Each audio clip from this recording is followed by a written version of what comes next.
नमस्कार। आज हम बात कर रहे हैं भारत के अपने जेनेटिक एटलस की, जीनोम इंडिया प्रोजेक्ट।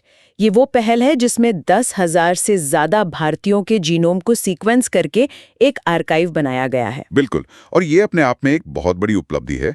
ये डेटा अब इंडियन बायोलॉजिकल डेटा सेंटर मतलब आईबीडीसी पर उपलब्ध भी है और ये आने वाले समय में हेल्थ केयर और बायोटेक के लिए एक गेम चेंजर हो सकता है। तो चलिए आज इसी को थोड़ा और समझते हैं कि ये प्रोजेक्ट क्या है, क्यों शुरू हुआ और इसका असर क्या हो सकता है।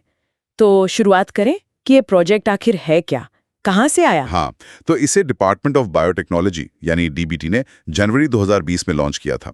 इसमें देश के करीब 20 टॉप के रिसर्च इंस्टीट्यूट शामिल थे, जैसे IISc Bangalore, CSIR CCMB Hyderabad, एनआईबीएमजी Kalyani, कई बड़े नाम थे। अच्छा, और मकसद क्या था इसका? मकसद था भारत की जो विशाल जेनेटिक विविधता है उसका एक तरह से नक्शा तैयार करना, समझना कि हम जेनेटिक लेवल पर कितने अलग हैं, कितने समान हैं। और इसके पहले फेज में आपने कहा 10,000 लोगों का जीनोम सीक्वेंस हुआ। ये लोग कौन थे, कहाँ से थे? हाँ, फेज 1 में करीब 83 अलग अलग एंडोगैमस ग्रुप्स मतलब ऐसी आबादी जो आपस में ही शादी करती है, उनको चुना गया। इसमें आदिवासी और गैर आदिवासी दोनों तरह के समूह थे, पूरे भारत से। और सैंपल्स कितने लिए गए? सैंपल्स तो करीब 20,000 ब्लड सैंपल्स इकट्ठे किए गए थे ताकि एक अच्छा मजबूत बायोबैंक बन सके। फिर उनमें से 10,000 लोगों का पूरा जीनोम सीक्वेंस किया गया, जिसे होल जीनोम सीक्वेंसिंग या WGS कहते हैं। और इसके जो शुरुआती नतीजे आए, मैंने पढ़ा था नेचर जेनेटिक्स में पब्लिश हुए थे। कुछ काफी इंटरेस्टिंग बातें पता चली। बिल्कुल बिल्कुल। अप्रैल 2025 की यह स्टडी थी। इससे पता चला कि भारतीय आबादी में करीब 130 से 180 मिलियन जेनेटिक वेरिएंट्स हैं और सबसे चौंकाने वाली बात यह थी कि इसमें से करीब 7 मिलियन वेरिएंट्स एकदम नए थे। 7 मिलियन नए? मतलब ये कि वो दुनिया के किसी भी ग्लोबल जीनोम डेटाबेस में पहले कभी देखे ही नहीं गए थे। ये दिखाता है कि हमारी आबादी जेनेटिक तौर पर कितनी यूनिक है। कमाल है।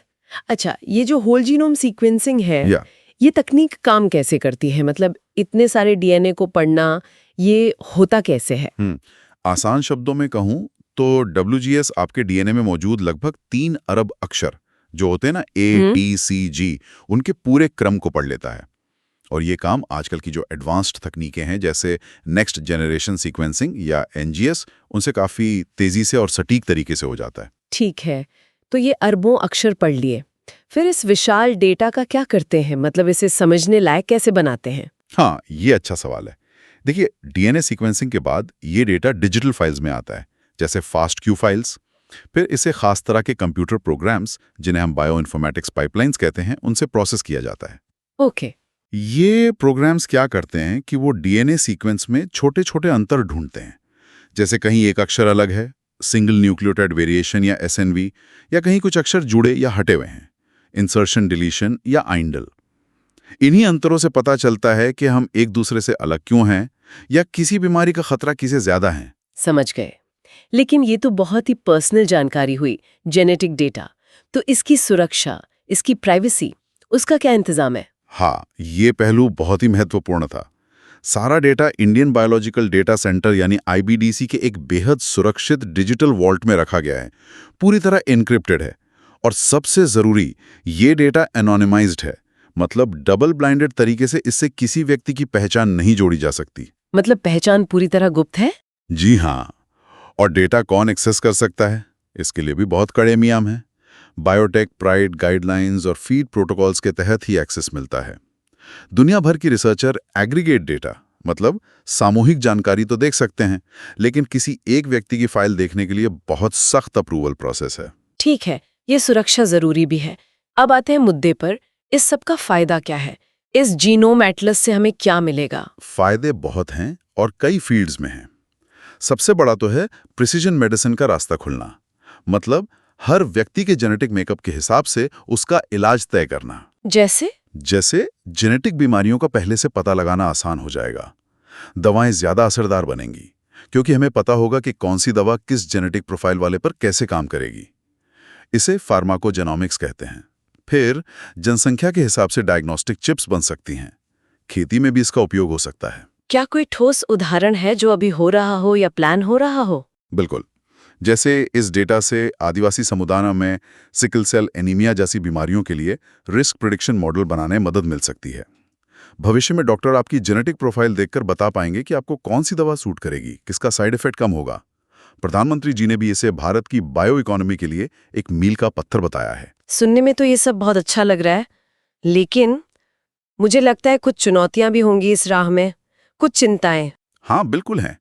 चुनौतियां भी कम नहीं हैं। सबसे बड़ी चिंता तो डेटा प्राइवेसी और एथिक्स को लेकर ही है। क्या इस डेटा का गलत इस्तेमाल हो सकता है? जेनेटिक भेदभाव का डर। भारत में अभी अमेरिका के जीना एक्ट जैसा कोई मजबूत कानून भी नहीं है। और ये भी डर है कि शायद एआई जैसी तकनीकें आगे चलकर इस अनोनिमस डेटा से भी पहचान निकाल लें।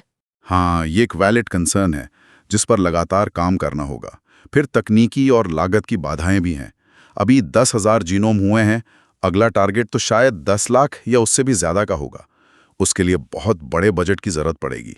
सरकार और इंडस्ट्री दोनों को साथ आना होगा। और भारत में इतनी विविधता है, 4,000 से ज्यादा जातीय समूह हैं, अभी तो सिर्फ 83 कवर हुए हैं। सही कहा। तो रिप्रेजेंटेशन का सवाल भी है। सभी ग्रुप्स को शामिल करना जरूरी है, वरना डेटा में बायस आ सकता है।